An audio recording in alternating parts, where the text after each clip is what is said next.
आरंभ करते हैं। ओम नमः सिद्धेभ्य।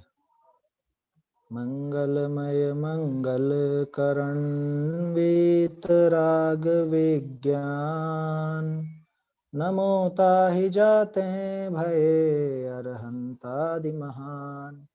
करि मंगल करि हो महाग्रंथ करण को काज, जाते मिले समाज सब पावे निज पद राज। मोक्ष मार्ग प्रकाशक ग्रंथराज पर हमारी चर्चा चल रही है। इसका 7वां अधिकार जो हमारी सारी भूलें दूर कर देने वाला अधिकार है, इसमें व्यवहाराभासी का प्रकरण हम देख रहे हैं। कुल अपेक्षा धर्मधारक व्यवहाराभासी की बात कल हो गई थी। अब इसमें एक बात कल हमने आखिर में देखी थी कि भाई विवाह आदि कुल संबंधी कार्यों में तो कुल का विचार करना, किंतु धर्म संबंधी कार्य में कुल का विचार नहीं करना। कल आखिर में जल्दबाजी में ये अपन ने पंक्तियां देखी थी। एक विचार मुझे और आया, ये कुल संबंधी कार्यों में तो कुल क्रम का विचार करने का अर्थ क्या। इतना तो पक्का है कि टोडरमल जी कोई वो जैसे जाति बंधन वाली बात हमने कल की थी कि इस जाति की इस जाति में करना, अन्य जाति में नहीं करना, वो वाली बात तो टोडरमल जी बिल्कुल नहीं कहना चाहते। ये तो पक्की बात है। तो कुल संबंधी कार्यों में तो कुल क्रम का विचार करने का क्या मतलब कि भाई कुल परंपरा में शादी ब्याह में जैसे आपके जो घरेलू रीतियां भी तो होती है ना, बहुत सी घरेलू रीति रिवाज। घरेलू रीति रिवाज माने जैसे कि भाई हमारे यहाँ तो ये होता आया है कि कभी भी शादी होगी तो अपने को पूरे समाज को बुलाना है या पूरे समाज को जिमाना है। ये कुल परंपरा इस तरह की। बहुत सी जगह पे 7 समाजों को बुलाने का रिवाज रहता है, बहुत सी जगह 5 समाजों को, बहुत सी जगह पे सिर्फ अपने जैन समाज को, बहुत सी जगह पे दिगंबर श्वेतांबर दोनों को। तो ये भी एक कुल परंपरा कहलाती है। तो इन चीजों में भले तुम विचार करते रहो, उससे दिक्कत नहीं है, ऐसा इसका अर्थ होना चाहिए, है ना। दिक्कत नहीं है का मतलब पाप नहीं है ऐसा नहीं कह रहे हैं। वो यूं कह रहे हैं कि अगर तुमको कुलक्रम देखना हो तो इन चीजों में देख लेना। व्यापार धंधे में, शादी ब्याह में, मरण मौत में जैसा जो आया, लेकिन उसमें एक चीज ध्यान रखने की है, ग्रहित मिथ्यात्व की पोषक नहीं होनी चाहिए पद्धति, है ना। ग्रहित मिथ्यात्व की पोषक अगर प्रवृत्ति चल रही है तो वो तो तुरंत छोड़ने लायक है, क्योंकि उसके लिए तो पहले ही लिख दिया टोडरमल जी ने कि कोई विपरीत प्रवृत्ति अगर किसी पापी ने चला दी, है ना, तो उसको तो कंटिन्यू नहीं करेंगे ना, उसे तो समझकर सोच करके और जैन शास्त्रों से मिलान कर उसमें तो सुधार तुरंत ही कर लेना चाहिए, है ना। तुरंत, उसमें देर नहीं करनी, क्योंकि मिथ्यात्व के नाश में जितनी ज्यादा देर करेंगे उतना ही ज्यादा अपना नुकसान होगा। ऐसा यहाँ अपने को समझना चाहिए इसमें कुल परंपरा से। चलिए अब देखते हैं परीक्षा रहित आज्ञानुसारी धर्म धारक व्यवहाराभासी। इसको वैसे तो अलग से दिखाया है, लेकिन कुल परंपरा से ये कोई बहुत ज्यादा अलग नहीं हो गया, क्योंकि कुल अपेक्षा वाला जो चल रहा है ना, वो भी बिना परीक्षा के ही चल रहा है। उसने कौन सी परीक्षा कर ली। कुल अपेक्षा से भी कोई धर्म धारण करे या वो क्रिया करे, धार्मिक क्रिया भी, लेकिन बिना परीक्षा करे ऐसा करे तो वो तो हो सकता है। बिना परीक्षा करे ही वो सारे काम कर रहा है कुल प्रवृत्ति वाला भी, तो ये तो संभव है, कोई बड़ी बात नहीं है इसमें। तो कहने का अर्थ ये है कि ये दोनों लगभग लगभग एक जैसे हैं, एक जैसे इस मायने में कि कुल परंपरा वाला भी परीक्षा रहित हो सकता है। फिर भी इसको अलग क्यों किया, क्योंकि ये भी हो सकता है कि कोई व्यक्ति जन्म से तो जैन नहीं था, लेकिन अपने आसपास के माहौल के कारण, या समझ लो किसी जैसे किसी व्यक्ति के प्रभाव से, या समझ लो जैसे किसी के यहाँ नौकरी करते हो तो होता है कई बार इस तरह का प्रभाव पड़ता है। पहले इस तरह का हुआ करता था, जो बड़े बड़े नगर सेठ होते थे उनके जो नौकर होते थे वो भी उन्हीं के जैसे पूजा वगैरह वो सब करते थे। हम देखते हैं आज भी इस तरह के लोग हैं जो बड़े सेठों के मुनीम थे, आज तो खुद वो भी सेठ हो गए हैं, भले वो मुनीम भी, लेकिन उनकी पद्धति चली आई कि सेठ जी के साथ साथ जैन मंदिर जाते थे, वहां वैसी पूजन वगैरह करते थे, तो ये भी करने लग गए। या जैनियों का मोहल्ला है, बीच में कोई ब्राह्मण वगैरह कोई दूसरे परिवार भी हैं, तो ऐसे बहुत से मिल जाएंगे आपको कि वो भी रात में बिल्कुल नहीं खाते, आलू प्याज आदि नहीं खाते, मिलेंगे, बहुत से मिल जाएंगे। तो ये सब इसमें शामिल हो जाएंगे, है ना। जो कुल से तो जैन नहीं है, जैन क्रियाएं कर रहे हैं, जैन धर्म के अनुकूल क्रियाएं कर रहे हैं, लेकिन गड़बड़ कहाँ है, गड़बड़ है कि परीक्षा नहीं कर, परीक्षा रहित साथ में एक और शब्द जोड़ा, आज्ञानुसारी। क्या मतलब? कि आज्ञा से विपरीत चल रहे हैं उसकी तो बात ही नहीं की यहाँ पे। आज्ञा से जो विपरीत है वो तो पापी है ही सही, है ना। लेकिन जो आज्ञा के अनुसार भी चल रहे हों और परीक्षा नहीं कर रहे हों तो वो भी धर्मात्मा नहीं है, ये कहना चाह रहे हैं टोडर जी। मतलब बहुत गंभीर है ये बात, विचार कर लीजिएगा। हम तो खैर कुल से भी जैन हैं, है ना, और आज्ञा के अनुसार भी चलते हैं, लेकिन कुल से जैन होने पर भी हम क्या सोच करके ये आचरण कर रहे हैं कि हमारे कुल का आचरण इसलिए, तो गड़बड़ हो जाएगी। या हम परीक्षा कर रहे हैं या नहीं कर रहे हैं, अगर बिना परीक्षा किए ही ये जैन अनुकूल आचरण अपन कर रहे हैं तो भी दिक्कत खड़ी हो जाएगी। आप कह सकते हो हर चीज की परीक्षा थोड़ा कर सकते हैं, आलू में जीव होते हैं, कैसे करेंगे परीक्षा, है? ये सब प्रश्न आएंगे, ये प्रश्न रखिए दिमाग में, ये सब प्रश्न आएंगे और इनके बराबर जवाब मिलेंगे अपने को। क्या? तो पहले तो ये समझना कि परीक्षा जरूरी है या नहीं है, तो क्यों, नहीं है तो क्यों नहीं, खैर नहीं की तो बात ही नहीं आएगी, और है तो किस तरह से करें, कौन से कथन की परीक्षा किस प्रकार से की जाए, ये बात टोडरमल जी बहुत स्पष्ट लिखेंगे, बहुत अच्छे से समझाएंगे, है ना। पूरा प्रकरण बहुत सुंदर है, लेकिन ऊपर के एक आध पैराग्राफ अपन छोड़ देते हैं, पूरा पूरा तो क्या पढ़े बार बार। शुरू में उन्होंने बताया कि आज्ञानुसारी जैन भी होते हैं बहुत से, कुल से हो चाहे नहीं, दोनों शामिल है इसमें। जो कुल से जैन है और जो कुल से जैन नहीं है वो भी, लेकिन जैन आज्ञा को मानते हैं, जिन आज्ञा को मानकर वैसा आचरण करते हैं, जैसी शास्त्र में आज्ञा उस प्रकार मानते हैं, लेकिन आज्ञा की परीक्षा नहीं करते। अब यहाँ पे भी वैसा ही तर्क, कैसा, जैसा कुल अपेक्षा दिया था कि अगर आज्ञा मानना ही धर्म हो तो हर एक व्यक्ति अपने अपने मत की, अपने अपने ग्रंथों की आज्ञा मानता, नहीं मानते हैं क्या? सभी लोग, चाहे कोई भी हो, हिंदू हो, मुस्लिम हो, सिख हो, ईसाई हो, बौद्ध हो, पारसी हो, जो भी हो, सभी अपने अपने मत में जो ग्रंथ हैं उनकी आज्ञा मानते हैं। बल्कि कई दफा तो ऐसा देखा जाता है कि जैनियों से ज्यादा तो वो लोग आज्ञा मानते हैं उनकी, सच्ची नहीं, उनकी, उन ग्रंथों की आज्ञा वो लोग मानते हैं। देखने में आता है ऐसा, देख लो ना, सीधी सी बात है।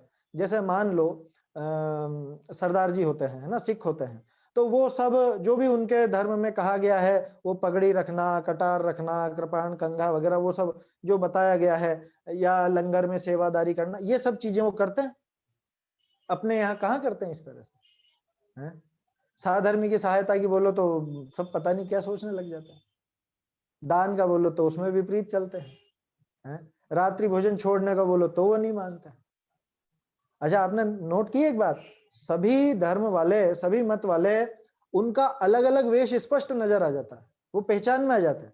जैसे मुसलमान भाई पहचान में आ जाते हैं कि हाँ भाई ये मुसलमान है ना। जो सरदार जी होते हैं, सिख होते हैं, वो पहचान में आ जाते हैं कि ये सिख है। हमारी तो वेशभूषा से भी पकड़ में नहीं आता कि ये जैन है कि नहीं है, हमारी बोली से भी पकड़ में नहीं आता कि ये जैन है या नहीं है। मुसलमान को उर्दू आती है, सरदारों को, सिखों को वो आती है गुरुमुखी, ईसाइयों को उनकी बाइबल की भाषा इंग्लिश आती है, हमारे जैनियों को न संस्कृत आती न प्राकृत आती है। क्या लक्षण है जैनियों का? न तो कोई इसका आचरण दिखता है जैनियों जैसा, खाना पीना भी तो नहीं दिख रहा इसका जैनियों जैसा। इससे पूछा जाए भैया तू कौन है, तू, वो कहेगा जैन हूं, कि दिखता तो है ही नहीं तू जैन जैसा। तू बाजार में ये आलू प्याज, मतलब क्या बोलते हैं, ये पानी पताशे के, चाट पकौड़ी के, इनके ठेलों पर खड़ा हुआ दिख रहा, तू तू जैन कैसा? तू किस तरह का जैन है? आया समझ में? एक ऐसे ही चुटकुला बनाया गया था, वो हवाई जहाज में एक यात्री ने उससे वेटरेस से पूछ लिया, वेटरेस क्या, सॉरी, जो एयर होस्टेस है वहां, वेटरेस नहीं, एयर होस्टेस, तो उस एयर होस्टेस से कहा कि मैं जैन फूड लेता हूं और आपने मुझको मेनू नहीं दिखाया अभी तक। क्या है कि सर हम जानते हैं कि आप जैन हैं और अभी रात का समय है इसलिए हमने आपको मेनू नहीं दिखाया। मतलब कितना करारा व्यंग्य है, आप सोचिए। जो ये दंभ भरता है कि मैं जैन हूं, उसका आचरण जैनों जैसा नहीं दिख रहा और दूसरे लोग इस बात को पहचान रहे, सामने वाला पहचान रहा है कि इसका क्या लक्षण है जैन जैसा, बताओ। अन्य व्यक्तियों के लक्षण दिख जाते हैं, इसके लक्षण नजर नहीं आते। तो अब जैन जैसा लक्षण है नहीं, है? जैन के लायक काम करता नहीं है, तो तुझे जैन तो तू नहीं हो सकता, फिर क्या है? ये विचार करें। जैसा आचरण होता है वैसा ही कहा जाएगा। ये चीजें बच्चों को बचपन से ही सिखाई जानी चाहिए, है ना। अभी चर्चा हो रही थी, उसमें भी मैंने ये बात कही थी कि बच्चों को बचपन से ही प्रथमानुयोग आदि का प्रथमानुयोग पे चर्चा सत्र चल रहा है, अभी भी चल रहा है, परिचर्चा चल रही है। तो प्रथमानुयोग आदि या चरणानुयोग आदि बच्चों को बचपन से ये भावनाएं भर दी जानी चाहिए। आया समझ में? कि अच्छा आप माइंड वॉश करना चाहते हो, बच्चों माइंड वॉश नहीं करना चाहते हैं, माइंड सेट करना चाहते हैं, है ना। अच्छी आदतें डालना चाहते हैं। ये कोई जोर जबरदस्ती वाली बात तो नहीं है, बच्चों के अधिकारों से वंचित रखना तो नहीं है कि अरे बच्चों को अभी से उनके अधिकारों से वंचित, बच्चों को अभी से इतना दबाना नहीं चाहिए। हमसे बहुत लोग कहा करते थे क्या कि अरे बच्चों को इतना दबाव में नहीं रखना चाहिए। अरे दबाव डाला किसने? हम तो उनको वो चीज सिखाते हैं, वो बताते हैं, और उनको जमता है तो अपने आप छोड़ते हैं। जबरदस्ती प्रतिज्ञा दिलाने का तो विधान ही नहीं है हमारे यहाँ, है क्या अपने जैन मत में? है ना, पहले देख चुके हैं अपन पेज नंबर 166-67। जबरदस्ती प्रतिज्ञा दिलाने में तो प्रतिज्ञा भंग पहले ही हो गई। तो जबरदस्ती तो हमारे यहाँ करते ही नहीं है। तुम क्या किस सोच में पड़े हुए? और दुख तो तब होता है जब ये बात कोई जैन बोलता है। जैनी महिलाएं बोलती है ना, थोड़ी सी जो खुद को मॉडर्न समझती हैं, कहती है अरे बच्चों को अभी से इतना दबाव में नहीं रखना, बच्चों को थोड़ा अभी फ्रीडम देना चाहिए, बच्चों को अभी थोड़ा उनकी मनमानी करने दो, तुम भी तो खाते थे बचपन में थे जब। ऐसा कहने वाले भी, अरे हम गोबर में खेले, कीचड़ में कूदे बचपन में, तो वो हमारे बच्चे भी करें ये काम? है, हमने कोई गलती करी तो बच्चा भी करे, ये जरूरी है क्या? क्योंकि ऐसा कहा जाता है, कोई व्यक्ति बाद में लगाओ ना धर्म में, तो उससे ही कहा जाता है कि अरे तुमको तो देखा हमने, खूब भर भर के प्याज की कटोरियां खाते थे, खूब आलू खाते थे, रात में खाते थे, और अब धर्मात्मा बनते हो। कि अरे भाई पहले हमने गलती करी तो ये परंपरा कितनी आगे तक चलावे। वो बच्चा बचपन से ही सुधरे तो अच्छी बात है ना। आज हमको हमारी मालूम पड़ी कि बहुत गलत आचरण हमने किया है, तो कम से कम वो बच्चा तो ये इस पछतावे में नहीं रहे। आया समझ में?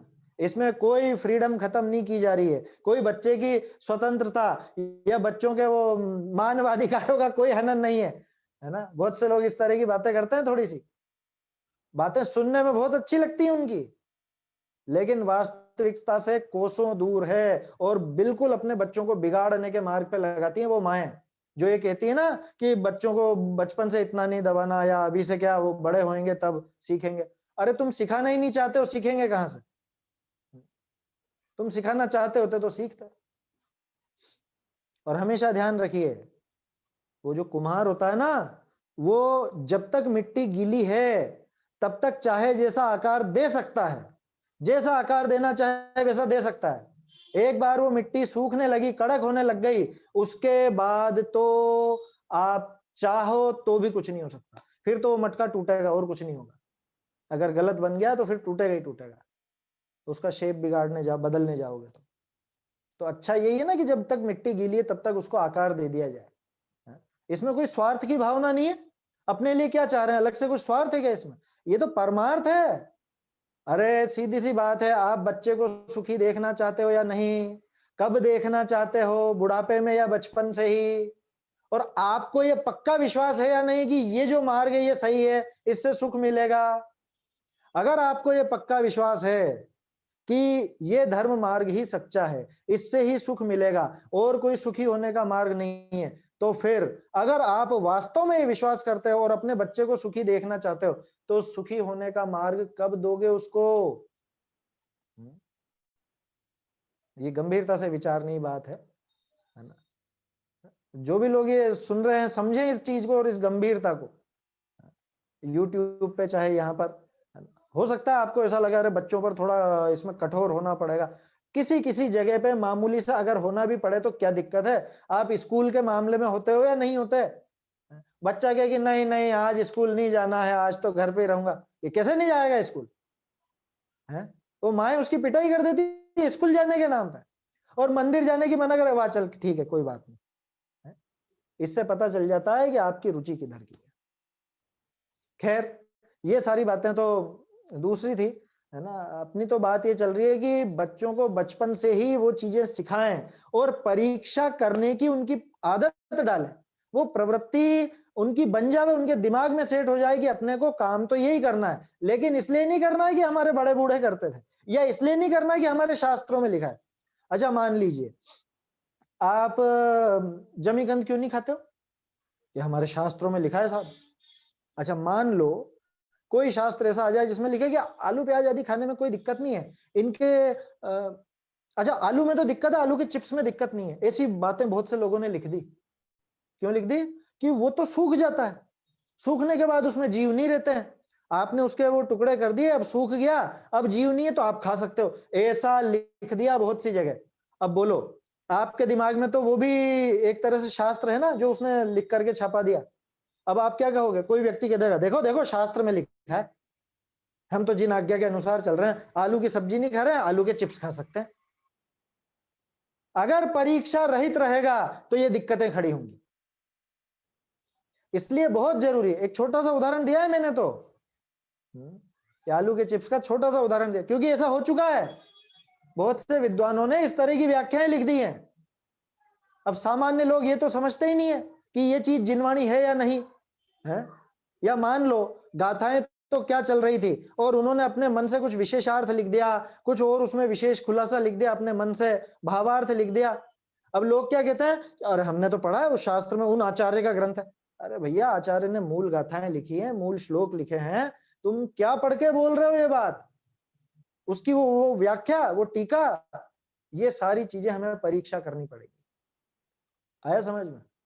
परीक्षा करनी पड़ेगी। अगर परीक्षा वाली बुद्धि नहीं रखी तो ऐसे कोई भी चकमा दे जाएगा, कोई भी गच्चा दे जाएगा। आज्ञा अनुसारी ही बने रहे तो कभी भी चक्कर में आ जाएंगे कि हम तो जमीकंद इसलिए नहीं खाते थे कि शास्त्र में लिखा था, अब क्यों खाने लग गए? कि हमको एक शास्त्र मिल गया जिसमें लिखा हुआ था कि जमीकंद खा सकते हैं।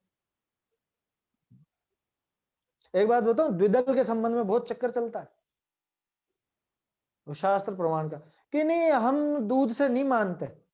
क्यों नहीं मानते? कि वो उस शास्त्र में तो सिर्फ दही और छाछ का ही लिखा है, इसलिए हम नहीं मानते दूध से। ऐसा कहने वाले बहुत से लोग हैं। कह रहे भैया दूसरा ग्रंथ भी तो है जिसमें दूध की भी बात आई है, फिर कि नहीं है इसमें लिखा है ना, हम तो इसकी मान लेते हैं। ये चोर है उसके मन में छिपा हुआ, खुद की प्रवृत्ति को वो शास्त्रों का वो सबूत की तरह पेश करना चाहता है, खुद की प्रवृत्ति के लिए उन शास्त्रों। पहले भी हमने बात की है इस बारे में।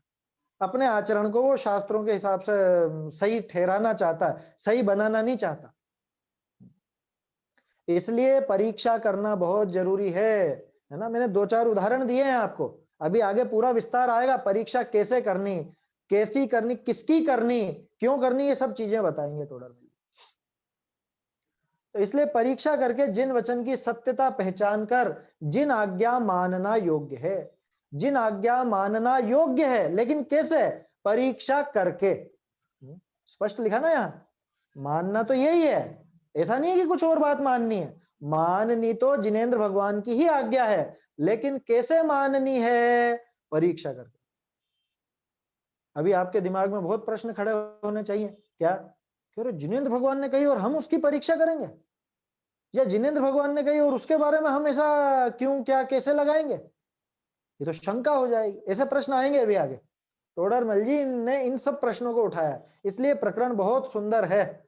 ढूंढारी से ही पढ़ूं, देखिए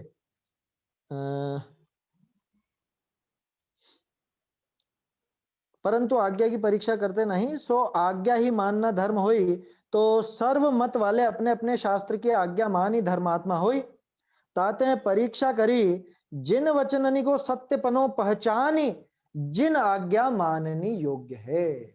परीक्षा करके क्या हासिल होगा? कि जिन वचन ही सत्य हैं ये सामने आ जाएगा।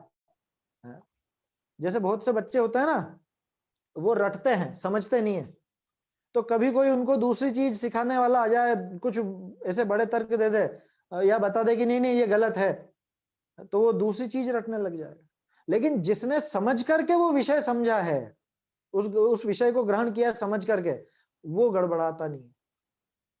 टेबल होती है ना, पहाड़े होते हैं, छोटे से बच्चों को याद कराई जाती है। शुरू शुरू में 2 की टेबल ही बहुत उनको कठिन लगती है। 2 1 जा 2, 2 2 जा 4, 2 3 जा 6। अब वो छोटा सा बच्चा, उसको मालूम तो है ही नहीं 2 2 जा 4 कैसे हुआ, 2 दूनी 4 कैसे हुआ, ये तो पता है ही नहीं। परीक्षा थोड़ी ना करनी आती उसको, लेकिन अगर उसको भली प्रकार से सिखाओ कि भाई देखो 2 में 2 जोड़ो कितना होएगा, वो एक एक करके सिखाते हैं ना कि ये देखो 1, फिर ये 2, ये 3, ये 4, तो ऐसे 4 हो जाएंगे, इस तरह से 2 2 जा 4 होता है। अगर उसने इतनी परीक्षा कर ली, फिर अगर कोई उसके सामने लिख देवे 2 2 जा 5, वो कह देगा गलत है, वो कह देगा ये। तो क्या होगा परीक्षा करने से? जिन वचन की सत्यता सामने आ जाएगी, जिन वचन ही सत्य भाषित हो जाएंगे, है ना, ये सम्यक दर्शन है, ये व्यवहार सम्यक दर्शन। जिनेंद्र भगवान की आज्ञा ही सच्ची लगने लग जाएगी। सत्यपनो पहचानी जिन आज्ञा माननी योग्य है। बिना परीक्षा किए सत्य असत्य का निर्णय कैसे होई? और बिना निर्णय किए जैसे अन्यमति अपने शास्त्रनी की आज्ञा माने है, तैसे याने जैन शास्त्रनी की आज्ञा माने, है ना, सरल है ये। इन पर अपन ज्यादा चर्चा नहीं करेंगे, मैंने एक मध्य का मार्ग निकाला है इसमें, क्योंकि प्रकरण पूरे छोड़ने लायक भी नहीं है, तो अपन रीडिंग लगा लेंगे और जो गंभीर बात विचार करने लायक होगी उसी पर विस्तार से बात करेंगे। यह तो पक्ष करी आज्ञा का मानना है, को कहे। अब देखिए यहाँ बहुत बढ़िया प्रश्न है, इस पर विचार करेंगे। को कहे शास्त्र विषय 10 प्रकार सम्यक्त विषय है, आज्ञा सम्यक्त कहा है। 3 पॉइंट है इस प्रश्न में और तीनों का जवाब अलग अलग देंगे टोडरमल जी। पहला पॉइंट कि शास्त्र विषय आज्ञा सम्यक्त कया है। दूसरा, वह आज्ञा विचय धर्म ध्यान का भेद कया है। और तीसरा, वह निशंकित अंग विषय जिन वचन विषय संशय करना निषेध्या है, सो कैसे है। कि भैया हमने तो आज्ञा के संबंध में 3 बातें पढ़ी है। सम्यक्त के 10 भेदों में आज्ञा सम्यक्त टोडरमल जी ने खुद ने लिखा 9वें अधिकार में, सम्यक्त के भेदों में। और मिल जाएगा आपको, बहुत सारे ग्रंथों में मिलता है, रत्नकरण जी में भी है और दूसरे ग्रंथों में भी है, इसमें भी अपने पुरुषार्थ सिद्धि उपाय में भी है। तो 10 प्रकार का सम्यक्त, तो उसमें मालूम है आपको सबसे पहला नाम ही आज्ञा सम्यक्त है। आज्ञा मार्ग समुद्भव इस तरह का एक छंद है पुरुषार्थ सिद्धि उपाय में, पहला नाम ही आज्ञा, सबसे पहला। अच्छा, और धर्म ध्यान का पहला भेद, वहां भी देखो सबसे पहला आज्ञा विचय, सबसे पहला भेद धर्म ध्यान का आज्ञा विचय, सबसे पहला भेद सम्यक्त का आज्ञा सम्यक्त, सबसे पहले नंबर पे। और आप कह रहे हो आज्ञा से नहीं चलना या आज्ञा से तो चलना, वो असल में प्रश्न समझ नहीं पा रहा है। वो ये कहना चाह रहा है कि आप आज्ञा का निषेध कर रहे हो। टोडरमल जी आज्ञा का निषेध नहीं कर रहे हैं, टोडरमल जी कह रहे हैं मानना तो यही है, लेकिन परीक्षा करके मानना है। आज्ञा तो शिरोधार्य करनी है, लेकिन परीक्षा करके शिरोधार्य करनी है, ऐसा टोडरमल जी का कथन है। मेरे ख्याल से शायद 5-7 मिनट बच रहे होंगे अपने, है ना, अपने आप ही ये समाप्त हो जाएगी, तो आप देख लीजिएगा, है ना। और तीसरी बात क्या लिखी इसने कि साहब शंका करने की तो मना की है शास्त्रों में, तो फिर ये आप परीक्षा की जो बात कह रहे हो इसमें शंका नहीं आ जाएगी क्या? जिन वच में शंका न धार, हमने तो ऐसा पढ़ा है छेड़हला में कि जिनेंद्र भगवान के वचनों में जरा भी शंका नहीं करना। 3 प्रश्न उठाए उसने और तीनों बहुत ज्वलंत है। वास्तव में ये बातें अभी भी उठती है। जैसे अपन कहते हैं ना कि अरे भैया परीक्षा करनी चाहिए, परीक्षा करनी चाहिए, लोग बात क्या कहते हैं, अच्छा श्रावक होके तुम मुनि की परीक्षा कर लोगे, श्रावक होके तुम देव की परीक्षा कर लोगे, बोलते हैं ना, इस तरह के टोंट मारे जाते हैं। तो समझने लायक बात है कि परीक्षा होनी कि नहीं होनी।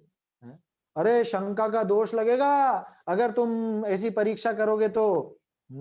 किसकी? गुरु की, जिनेंद्र की या शास्त्र की, किसी की परीक्षा करोगे तो शंका का दोष लगेगा, ऐसा कह करके डरा दिया जाता है, गृहस्थों को डरा दिया जाता है। और बताऊं, इतना ही मात्र नहीं होता, ऐसी ऐसी प्रतिज्ञाएं दिला दी जाती हैं कि तुमको तो शास्त्रों को हाथ ही नहीं लगाना है। बोलो कौन दिलाएगा ऐसी प्रतिज्ञा? हुआ है, लेकिन ऐसा ऐसा पहले हुआ है इस तरह का कि शास्त्रों को जो पढ़ता हो उधार नहीं लूंगा, ऐसा कहने वाले भी हुए हैं। क्या मेरे सामने का उदाहरण है इसलिए बोल रहा हूं मैं, है ना, किसी व्यक्ति से नाम की तो आवश्यकता नहीं है लेकिन इस तरह की बातें हुई हैं। तो शास्त्र पढ़ने की या उस पर विचार करने की मना कौन करेगा? पहले तो ये विचार किया जाए। कि जिसके मन में खोट होगी वो करेगा। जैसे मान लो कोई व्यक्ति फल बेचता है ना, तो आप जैसे अभी संतरे लेने जाओ, नारंगी का मौसम आ गया, नारंगी लेने जाओगे, तो आप पूछोगे भैया मीठी है क्या? तो वो क्या कहता है सामने वाला कि लो साहब चख के देख लो, ये रखी। वो नहीं घबराता। जिसको भरोसा हो कि मेरी नारंगियां मीठी हैं, वो नहीं घबराता कि लो चखो और फिर लो जी भर के जितनी लेनी हो। और जिसके मन में खोट हो या जिसको ये पता हो कि अरे ये चख लेगा तो लेगा नहीं, तो कहेगा नहीं नहीं ऐसे खोलूंगा नहीं मैं, फिर लेनी पड़ेगी अगर चखोगे तो। वो इस तरह की बात करता है। तो अब आप समझ जाइए, शास्त्रों को पढ़ने की मना कौन करेगा या शास्त्रों की परीक्षा करने की मना कौन करेगा? कि जिसको भरोसा नहीं हो अपने माल पर या अपने जो भी अपना रूप है उस पर भरोसा नहीं हो, वही इस तरह की मना कर सकता है। तो ये 3 प्रश्न खड़े करे सामने वाले ने, है ना? क्या क्या? कि एक तो आज्ञा सम्यक तो नाम आया है, एक आज्ञा विषय धर्म ध्यान नाम आया है, और तीसरा शंका करने की मना आई है। तो हम परीक्षा कैसे करें? देखिए सो कैसे है ताका समाधान। शास्त्र ने विषय कथन कई तो ऐसे हैं जिनकी प्रत्यक्ष अनुमान आदि करी परीक्षा करी सकिए है। बहुत सुंदर पैराग्राफ है, इसको अपन है ना तोड़ेंगे इस पैराग्राफ को समझने के लिए। पहले मैं पूरा पैराग्राफ पढ़ता हूं, उसके बाद मैं आपको ये बताऊंगा इसमें क्या क्या खास चीज दी है टोडरमल जी। शास्त्र ने विषय कथन कई तो ऐसे हैं जिनकी प्रत्यक्ष अनुमान आदि करी परीक्षा कर सकिए है। बहुरी कई कथन ऐसे हैं जो प्रत्यक्ष अनुमान आदि गोचर नहीं, ताते आज्ञा ही करी प्रमाण हो है। तहा नाना शास्त्र ने विषय जे कथन समान होई, तिनकी तो परीक्षा करने का प्रयोजन ही नहीं, है ना? माने जो अलग अलग शास्त्रों में बिल्कुल एक ही बात मिल रही हो, वहां तो कोई दिक्कत ही नहीं है। तीर्थंकर कितने कि कोई सा भी ग्रंथ देख लो 24 ही बताएं, तो वहां तो कोई ऐसी शंका करने का सवाल ही पैदा नहीं होता। बहुरी जो कथन परस्पर विरुद्ध होई, तिनि विषय जे कथन प्रत्यक्ष अनुमान आदि गोचर होई, तिनकी परीक्षा करनी।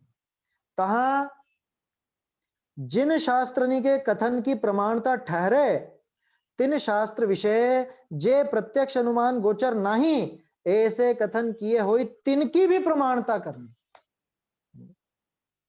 बहुरी जिन शास्त्रनी के कथन की प्रमाणता न ठहरे, तिनके सर्व ही कथन की अप्रमाणता माननी। क्या क्या मतलब निकला? इस पैराग्राफ में टोडरमल जी ने बहुत सारी चीजें दे दी हैं। पहली बात तो उन्होंने सबसे बड़ा मुद्दा यह हल कर दिया कि हमको कौन कौन सी चीजों की परीक्षा करनी है और कौन सी चीजों की परीक्षा नहीं करनी। उसके बाद ये भी बता दिया कि किस तरह से करनी है, या उसको मतलब एक तरह से लिमिटेड कर दिया, बहुत बड़ा बोझा नहीं है, हमको कोई सुमेरु को नापने नहीं जाना है कि 1 लाख योजन का है या नहीं है। समझ में आ रही है बात? नहीं तो कोई सोचे इसकी परीक्षा कैसे करें, ढाई द्वीप की परीक्षा कैसे करें, है? बता रहे हैं टोडरमल जी खुद ही। 2 तरह के कथन है शास्त्र में। सबसे पहली बात अपन ये देखें, शास्त्र के कथन 2 तरह के। 2 तरह के कैसे है? कि एक तो ऐसे कथन जिनको हम किसी प्रत्यक्ष अनुमान आदि के द्वारा जिनकी परीक्षा कर सकते हैं। एक सेकंड, किसी ने मैसेज किया था क्या कुछ चैट बॉक्स में? क्या लिखा? अच्छा 5 मिनट बचे हैं, ठीक है चलिए 5 मिनट के, अब तो 2-1 मिनट ही बचे हैं मेरे ख्याल से। फिर भी जो भी बात होती है अपन कल कंटिन्यू करेंगे इसको। एक कथन तो ऐसा है जिसकी हम प्रत्यक्ष अनुमान के द्वारा जांच कर सकते हैं, परीक्षा कर सकते हैं। दूसरे प्रकार के कथन ऐसे हैं कि जिनकी हम सत्यता नहीं जांच सकते, माने जिनकी हम परीक्षा नहीं कर सकते। सत्यता तो जांच सकते हैं, कैसे जांच सकते हैं वो विधि भी दे देंगे टोडरमल जी, है ना?